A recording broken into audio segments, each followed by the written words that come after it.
صلی اللہ علیہ وسلم کے وصال ظاہری کے ایام قریب آئے تو حضور نے سرخ پٹی باندھی، تیز بخار ہے نبی کریم کو، 2 صحابہ سہارا دے کے مسجد میں لائے، نبی پاک علیہ السلام کو بظاہر سہارا دے کے لایا گیا۔ کریم رسول نے لوگوں کو جمع کیا، حضور آج کیا ہونے والا ہے، آج کیا کہا جائے گا، آج کس لیے میٹنگ بلائی ہے؟ نبی کریم کے کل صحابہ جب مسجد میں جمع ہوئے تو کھچا کھچ مسجد بھری ہے۔ وصال ظاہری سے چند یوم پہلے کی بات، نبی پاک نے فرمایا آج تمہیں کوئی جہاد کی ترغیب نہیں دینی، آج کوئی نیا پیغام نہیں دینا، آج تمہیں بتانا ہے کہ رب نے اپنے بندے کو اختیار دیا ہے، چاہے تو دنیا میں رہے چاہے تو اس کی بارگاہ میں حاضر ہو جائے۔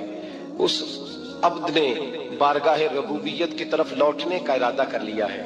حضرت صدیق اکبر رونے لگے تو صحابہ نے کہا تمہیں کیا ہوا؟ کہنے لگے سمجھ نہیں رہے، کسی کی بات نہیں کر رہے، نبی پاک تو اپنی بات فرما رہے ہیں، اس نے جانے کا ارادہ کر لیا۔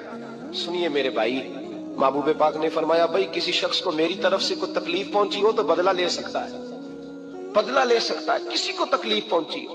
صحابہ پھوٹ کے رونے لگے، محبوبہ کرم ہی کرم ہوا ہے، رحمت ہی رحمت آئی، آپ کے بارے میں گمان کرنے والا بھی دائرہ ایمان سے نکل جائے۔ حضور آپ کیا فرما رہے ہیں؟ فرمایا نہیں بھائی اٹھو۔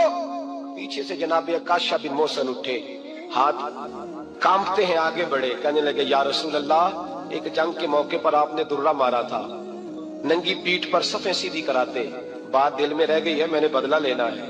نبی کریم نے فرمایا بلال دوڑ کے جاؤ، فاطمہ کے گھر درہ پڑا ہے، درہ لاؤ۔ سیدنا بلال حبشی کہتے میں گیا، دستک دی سیدہ طیبہ طاہرہ، حضرت فاطمہ فرمانے لگی بلال کیسے آئے ہو؟ اماں جی وہ درہ چاہیے تھا۔ سیدہ کو تشویش ہوئی، کہنے لگے بلال نہ تو جنگ پہ جانا ہے، نہ جہاد ہے، نہ کوئی ایسا موقع ہے، حضور کی تو طبیعت مبارک بظاہر بڑی علیل ہے، درہ کیا کریں گے؟ حضرت بلال عرض کرنے لگے اماں جی ایک صحابی بدلہ لینے لگے ہیں، صاحب طبقات نے جملے لکھے ہیں، کہتے ہیں بی بی صاحبہ نے درہ بھی دیا اور امام حسن حسین کو بھی باہر نکالا۔ فرمانے لگی عکاشہ سے کہنا 100 درے مارے، ان 2 شہزادوں کے جسم پر نبی پاک کے قریب نہ جائے، میں نے 2 بچے پیدا ہی اپنے محبوب پر قربان کرنے کے لیے کیے، ان کو لے جائے۔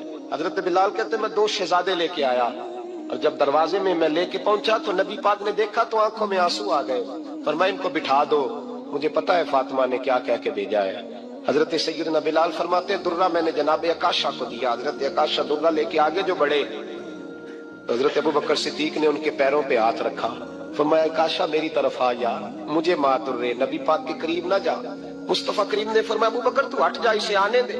فرماتے ہیں میں چند قدم آگے گیا تو مولا علی شیر خدا نے میرے پیر پہ ہاتھ رکھا، کہنے لگے عکاشہ سوچ تو صحیح تو کیا کر رہا ہے؟ حضور نے فرمایا علی ہٹ جاؤ، میرا اور ان کا معاملہ ہے۔ جناب عکاشہ آگے بڑھ رہے، نبی کریم نے فرمایا میں اپنی امت کو درس دینا چاہتا ہوں، خبردار خبردار زندگی میں تمہارے ہاتھ سے زبان سے کسی کو تکلیف نہ پہنچنے پائے، خبردار یاد رکھنا وہ معاشرے بگڑ جاتے ہیں، وہ معاشرے تباہ کر دیے جاتے ہیں جہاں ظلم ہوتا ہے، جہاں زیادتی ہوتی ہے، جہاں لوگوں کو ستایا جاتا ہے۔ محبوب کریم کے قریب آئے حضرت عکاشہ کا، حضور میری پیٹھ ننگی تھی، آپ بھی ذرا کپڑا ہٹائیے۔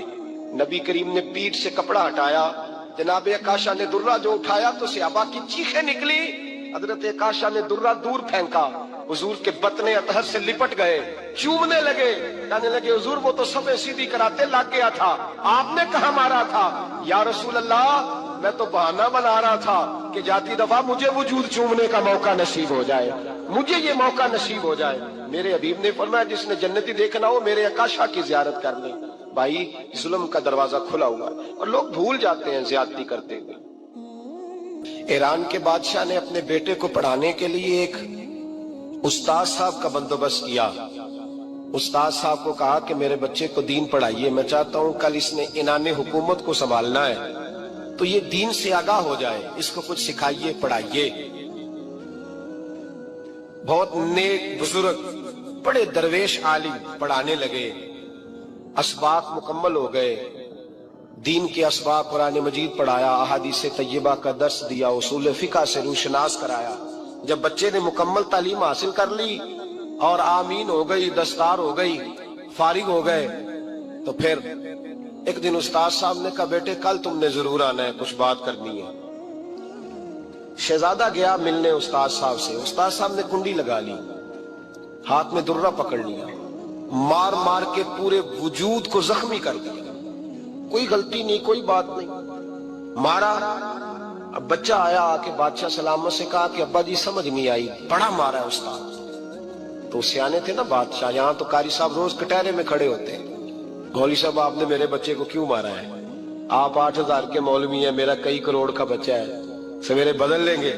خبردار آپ نے بچے کو ہاتھ لگایا، اپنی حیثیت میں رہے معذرت۔ جو قومیں استادوں کو کٹہروں میں کھڑا کرتی ہیں وہ ترقی نہیں کر پاتی، جو استادوں کو کٹہروں میں روز کھڑا کرتی۔ کہا ابا جی بڑا مارا ہے، تو والد بڑے سمجھدار تھے، کہنے لگے بیٹا استاد باپ ہوتا ہے، وہ زیادتی نہیں کرتا، کوئی بات ہوگی میں تیرے استاد کو کٹہرے میں نہیں بلاؤں گا۔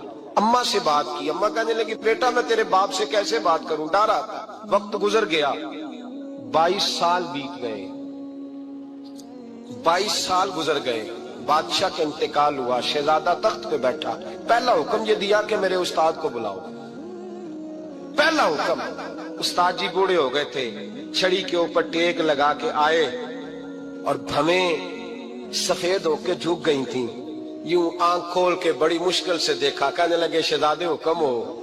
کب میں شہزادہ نہیں، اب میں بادشاہ بن گیا ہوں۔ استاد جی 22 سال بیت گئے، آپ نے مارا تھا، پر وہ درد چونکہ زیادتی کی تھی، میرا قصور کوئی نہیں تھا، تو نہ میری روح سے درد گیا ہے نہ میرے جسم سے گیا ہے، میں بے اختیار تھا، پوچھ نہیں سکتا تھا، آج با اختیار ہوا ہوں۔ سب سے پہلے پہلا حکم آپ کو دیا، بلایا ہے، بتائے کیوں مارا تھا، کیوں مجھے مارا تھا، میری زیادتی بتائے۔ تو استاد، بوڑھے استاد کی آنکھیں آنسوں سے بھر گئیں، کہنے لگے بیٹے بس آج کے دن کے لیے مارا تھا، یہ جو دن آ گیا نا میری زندگی میں اس لیے مارا تھا، یہ میں چاہتا تھا میری زندگی میں وقت ہے، آج کے بس میری مراد پوری ہو گئی۔ کہ صاحب کس لیے، مجھے بھی سمجھائے۔ آپ فرمانے لگے کتنی دیر ہو گئی تجھے مار کھائے ہوئے، کتنا زمانہ بیت گیا؟ کہنے لگا 22 سال۔ فرمایا زخم بھولے تو نہیں، درد ختم تو نہیں ہوئی، تمہیں بات 1 منٹ کے لیے بھی تمہارے حافظے سے محو تو نہیں ہوئی؟ کہ استاد جی روز رات کو یاد آتی، روز خیال آتا تھا۔ استاد کہنے لگے بھائی تو بے اختیار تھا، پوچھ نہیں سکا، 22 سال تجھے یاد رہا، مجھے پتا تھا تو ایک دن حکمران بنے گا، میں نے تجھے اس لیے مارا تھا کہ بیٹے یاد رکھنا، کسی پہ ظلم نہ کرنا، اگر تجھے 22 سال تک یاد رہا ہے تو جس پر تو ظلم کرے گا اسے بھی قیامت تک یاد رہے گا، اور یہ یاد رکھنا تو آج با اختیار ہوا تو تو نے مجھے بلا لیا ہے، قیامت کے دن غریب با اختیار ہو جائیں گے، مظلوم با اختیار ہو جائیں گے، وہ با اختیار ہوں گے للہ الواحد القہار، رب کریم کی بارگاہ کے اندر ان کا اختیار ہوگا، اکیلے اللہ کی حکمرانی ہوگی، پھر وہ بلائیں گے بڑے بڑے کج کلا، دنیا میں جن کی پگڑیاں اونچی تھی وہ سر جھکائے کھڑے ہوں گے، دنیا میں جو ڈکٹیٹر بنتے تھے ان کی پشتیں لال ہوں گی، ان کو غدار لکھا جائے گا، قیامت تک نہیں بھولے گا۔ ظلم کرنا تو سوچ سمجھ کے کرنا، اتنا کرنا جتنا تم سہ سکتے ہو، اتنی زیادتی کرنا جتنی قیامت میں تم برداشت کر سکتے ہو۔ میرے نبی کریم صلی اللہ علیہ وسلم نے فرمایا ظلم سے بچو، یہ قیامت کے اندھیروں میں سے ایک اندھیرا ہوگا، زندگی میں زیادتی نہ کریں، اگر تھوڑی دیر کے لیے کوئی چیز برداشت کر جائیں گے تو وہ فائدہ دے جائے گی، کچھ دیر کے لیے اگر سہ جائیں گے تو نفع مل جائے گا، سہنے کی کوشش کریں لیکن زیادتی نہ کریں، نظر کو، سوچ کو، ذہن کو پاک رکھیں، اور میرے بھائی زندگی پوری ظلم سے بچیں، زیادتی سے بچیں۔ حضرت ابو ذر غفاری رضی اللہ تعالیٰ عنہ فرماتے ہیں چونکہ میں چودھری تھا، سیدنا بلال حبشی رضی اللہ تعالیٰ عنہ کے پاس میں بیٹھا تھا، کسی بات میں بات آگے بڑھی اور بڑھتے بڑھتے بات شکنجی تک چلی گئی، رائے کے اختلاف نے باتوں میں تلخی پیدا کر دی، اور جب تھوڑے لفظ اور تیز ہوئے تو میں نے انہیں کہہ دیا چپ کر، تو ابشن کا بیٹا ہے۔ کس کے بیٹے تھے حضرت بلال؟ کہتے ہیں جب انہوں نے مجھے کہا میرا دل بڑا ٹوٹا، کہ میں نے ارادہ کیا کہ میں نے حضور کی بارگاہ میں نہیں عرض کرنی ہے، ہر بات کی ہم حضور کی بارگاہ میں شکایت کریں، لیکن میں جا کے مسجد میں بیٹھا اور جب سرکار آئے نا، ارادہ نہیں تھا کہ عرض کروں گا، لیکن حضور کا چہرہ دیکھا تو دکھ میرا خود ہی تازہ ہو گیا۔ رونے کا بھی تو تب ہی مزہ آتا ہے نا کوئی اپنا ملے تو۔ فرماتے ہیں کہ میرے آنسو نا بغیر اختیار کے چھلک پڑے اور میں کھل کے روئے، کھل کے۔ قربان جاؤں محبوب کے بھی حضور نے پاس نہیں بلایا، بلکہ نبی پاک اٹھ کے خود میرے پاس آئے اور مجھے کندھوں سے پکڑ کے سینے سے لگایا، اور جب میں کھل کے رو لیا تو حضور میرے آنسو پوچھنے لگے۔ کچھ شعر ایسے ہوتے ہیں جو کسی نے کہے ہوتے ہیں اور کہنے والا جو ہوتا ہے وہ صاحب حال ہوتا ہے، تو اس میں کچھ خوبصورتی زیادہ ہی ہو جاتی ہے۔ ایک پنجابی کے شاعر ہمارے گجرات میں گزرے، بزرگ تھے، ان کا ایک شعر ہے، وہ کہتے ہیں ایک باری میری آنکھیاں چوں اونا نے اتھرو پونجے سن، ایک باری میری آنکھیاں چوں اونا نے اتھرو پونجے سن، ہن تے چسکا پی گیا رونے دا۔ ایک باری میری آنکھیاں چوں اونا نے اتھرو پونجے سن، ہن تے چسکا پی گیا رونے دا، تے ہر ویلے آہو زاری دا۔ تو میں روز رونے لگا ہوں، مزہ ہی بڑا آیا ہے جب سے محبوب نے چپ کرانا شروع کیا۔ میرے عزیز، اور پھر حضرت بلال حبشی رضی اللہ تعالیٰ عنہ چونکہ حضور کے غلام تھے اور انہیں پتا تھا کہ سرکار میری ناز برداری کرتے ہیں، حضور نے چپ کرایا، فرمایا کیوں روتے ہو؟ تو عرض کرنے لگے یا رسول اللہ صلی اللہ علیہ وسلم، اگر میں حبشن کا بیٹا ہوں تو میری تو غلطی کوئی نہیں نا، یہ تو تقسیم اللہ کی ہے نا۔ الذی خلقک فسواک فعدلک فی ای صورت ما شاء رکبک، جس طرح وہ چاہتا ہے، جس کو چاہتا ہے اس طرح کی اس کی صورت بنا دیتا ہے۔ تو مجھے حبشن کا بیٹا کہا جاتا ہے، میری غلطی کیا ہے؟ حضرت بلال نے بھی نہیں بتایا کس نے کہا ہے، لیکن نبی پاک صلی اللہ علیہ وسلم نے کیا فرمایا؟ امام یوسف صالحی نے لکھا ہے، ذرا غور کرنا بات پر، تسلیاں لوگ اور رنگ میں بھی دیتے ہیں پر یہ تسلی بڑی انوکھی ہے۔ حضور فرمانے لگے بلال اگر تو حبشن کا بیٹا ہے تو پریشان کیوں ہوتا ہے؟ کالے رنگ والی ماں کا بیٹا ہے تو پریشان کیوں ہوتا ہے اگر تیری والدہ کا رنگ کالا ہے تو؟ عرض کی حضور آپ کیا فرمانا چاہتے ہیں؟ تو سرکار فرمانے لگے میں دو ماؤں کا بیٹا ہوں، ایک جناب آمنہ جنہوں نے مجھے پیدا کیا اور ایک حضرت ام ایمن جنہوں نے میری پرورش کی، مجھے بڑا کیا۔